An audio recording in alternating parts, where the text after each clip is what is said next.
We thought what we would like to do tonight, we've spent 3 or 4 days here talking about the 12 steps of Alcoholics Anonymous, talking about the thing we call the program of Alcoholics Anonymous, talking about it in the application of our lives on a personal basis so that we could recover from this hopeless condition of the mind and of the body called alcoholism. But we know that AA is made up of a lot more than just the 12 steps of Alcoholics Anonymous. We know we also have a thing called the traditions. We know that we also have a thing called the service structure. And we know those traditions and that service structure, the same as the 12 steps, were left to us as legacies from the first people in Alcoholics Anonymous. A legacy being something that has been left to you by people who have gone on before you. We know that in AA we have a logo, which is a circle with a triangle inside the circle. And we don't think that that's there just by accident. The triangle being supposedly the strongest structure that you can possibly have. And Bill placed his triangle inside that circle, and there he put the 3 legacies of Alcoholics Anonymous. On the bottom of that triangle, we have the first legacy called recovery. And we know that that legacy was given to us in 1939 in the big book Alcoholics Anonymous, the 12-step program of recovery. We know that one side of that triangle is what we call unity. And as we dig into this a little deeper tonight, we will find that unity, the 12 traditions, was given to us some years later by those first members of Alcoholics Anonymous. We know that the third side of the triangle is called service. And we know that that was given to us some years later by the original people in Alcoholics Anonymous. And I don't think it's by accident that recovery is on the bottom, because recovery supports the other 2 sides of the triangle. And I think one of the greatest mistakes that's being made in AA today is many of us are trying to practice unity without recovery first. And many of us are being involved in the service structure without recovery first. It's almost impossible to practice unity and service without some humility. And humility seems to be gained through the program of recovery. It's almost impossible to have unity within an AA group unless we have recovery as the base of the group. And it's usually easy to tell which group has recovery and which doesn't, because when you go into a group that has no recovery, you usually find them fighting with each other, raising hell with each other, gossiping about each other, very, very critical of each other. And that's because there's no recovery at the basis of that group. And it's nearly impossible to practice unity without recovery first.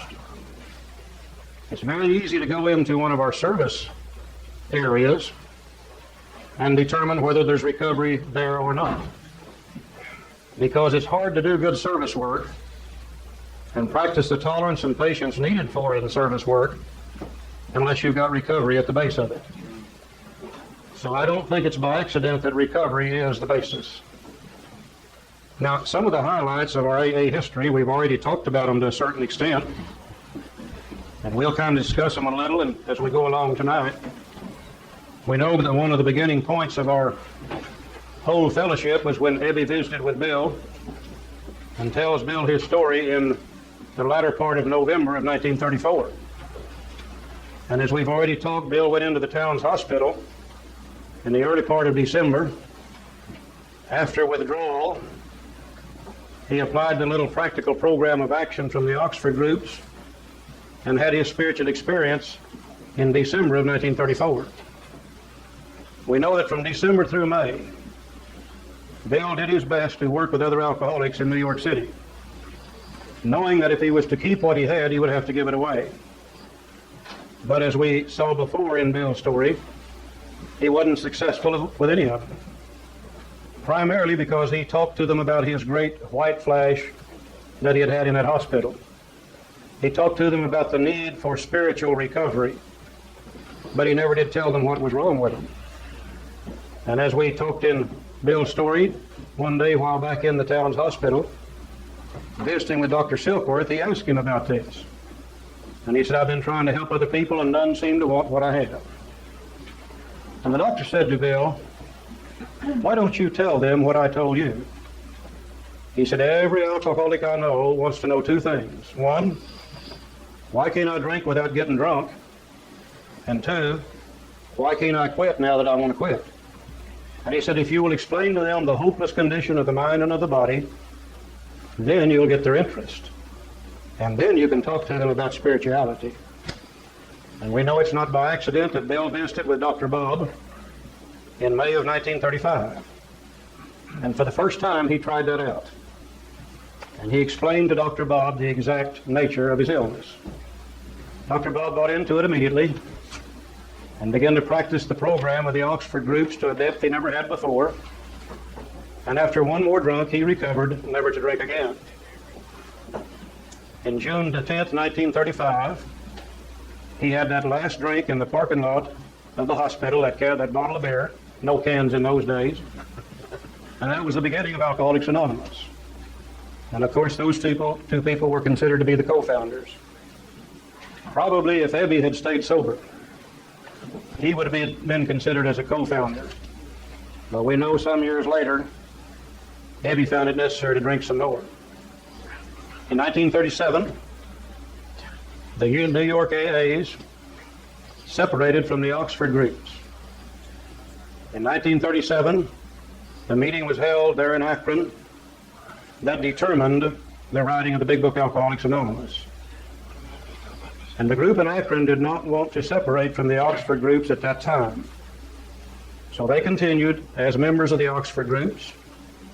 Those in New York City were just known as drunks who were trying to recover.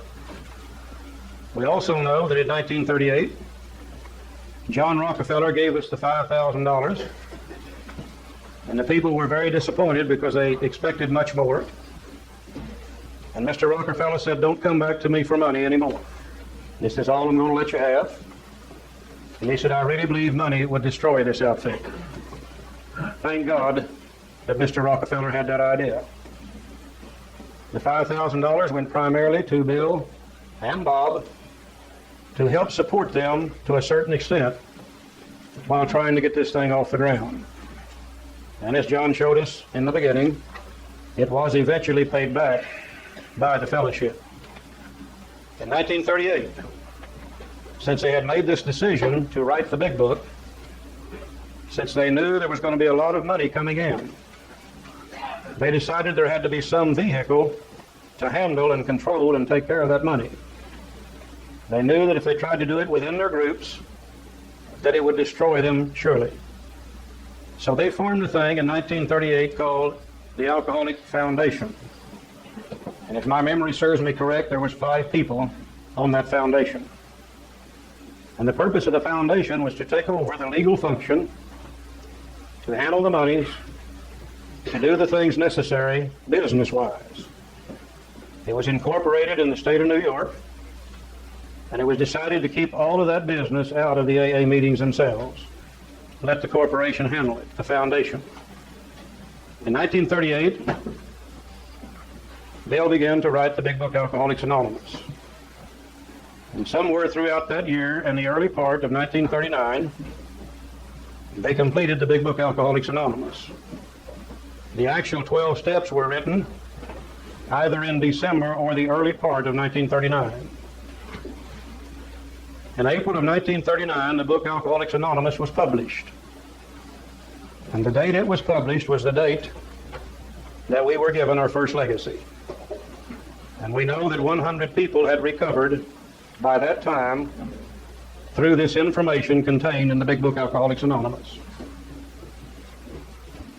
We also know that shortly thereafter, AA began to grow by leaps and bounds. We also know that many, many people begin to recover from this hopeless condition of the mind and body called alcoholism.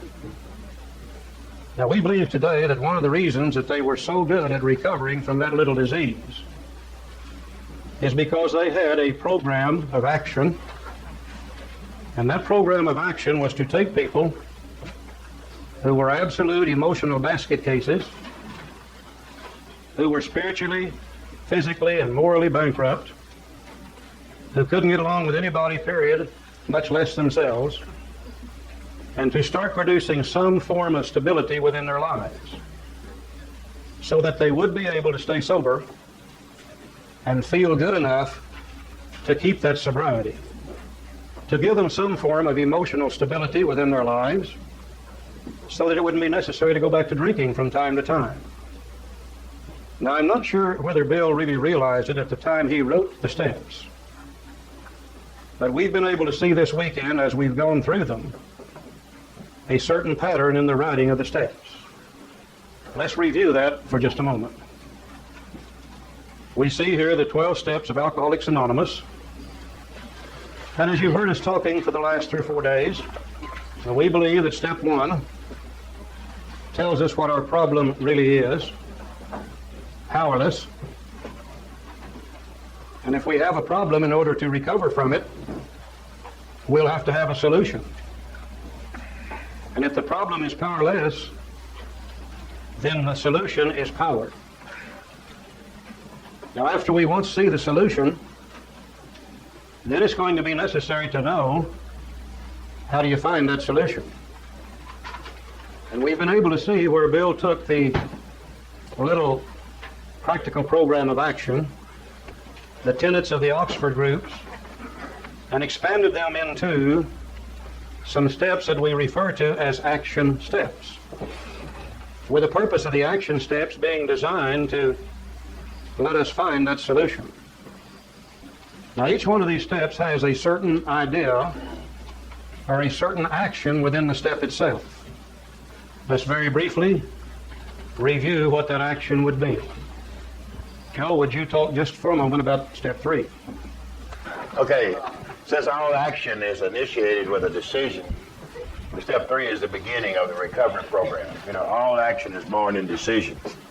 And it's in step 3, based on 1 and 2, because of what we see in 1 and 2, we make a decision to turn our will and our life over to the care of God. If we're powerless and we want this power, then we have to turn over our will, which is our power. And this is the beginning of the action. Very little action involved in step 3, but of course we used the prayer and took a little bit of action in step 3. John, what's the action in step 4? In order to validate the decision process, we make a fact-finding and fact-facing, truthful, written list of ourselves. This is the first tangible evidence, really, of our recovery process, and really, in fact, validates the decision that we made. First action step. So the action involved there is the taking of the inventory. What's the action in step 5, Joe? Once we gather this information, in order to improve on this information, we talk to God, to ourselves, and another human being about it, trying to get a deeper or better picture of the information that we'll gather in step 4. So our action involved there, we're dealing primarily with admission to another human being, and from that, feedback to give us more information.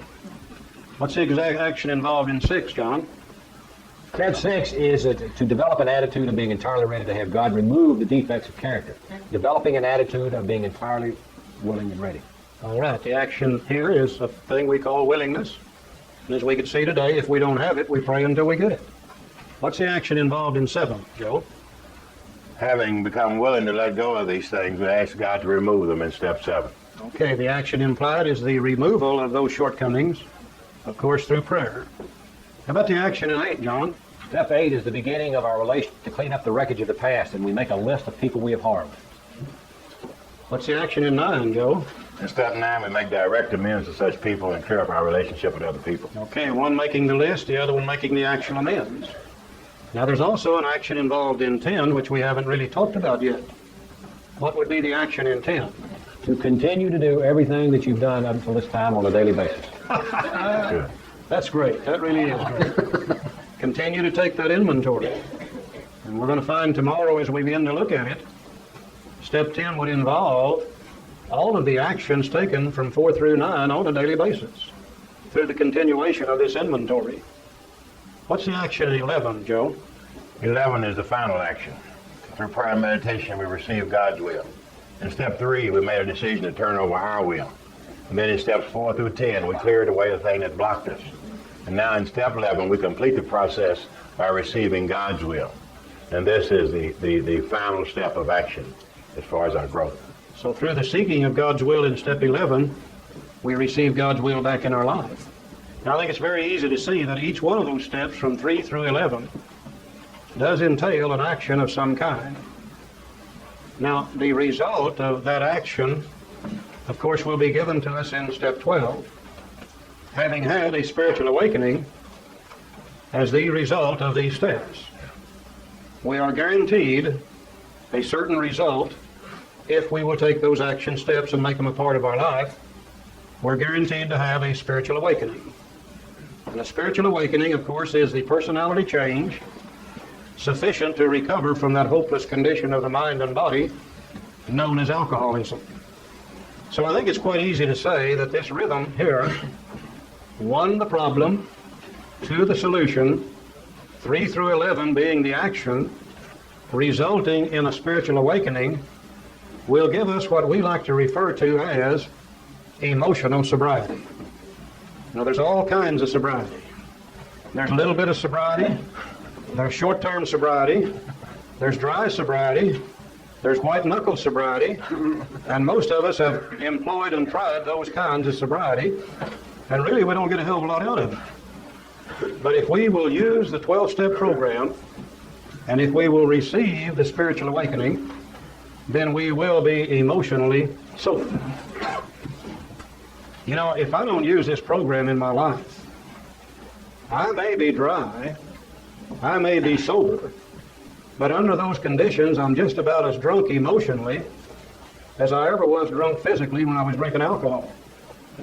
And to be sober and not be able to enjoy it, to be sober and to be an emotional basket case, is really not very good as far as living is concerned. And to be sober and not have emotional sobriety usually leads us right back to drinking.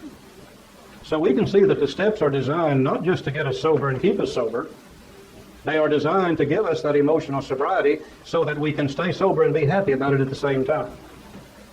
And they never fail for those that really try them. Today we know that within our fellowship we have approximately 2 million people sober on this first legacy. Hopefully they will all eventually work it and be able to keep decent sobriety in their life. We have no idea how many millions have recovered and already died and gone on before us. From the first 40, from the first 100, this legacy has given us recovery throughout the entire world.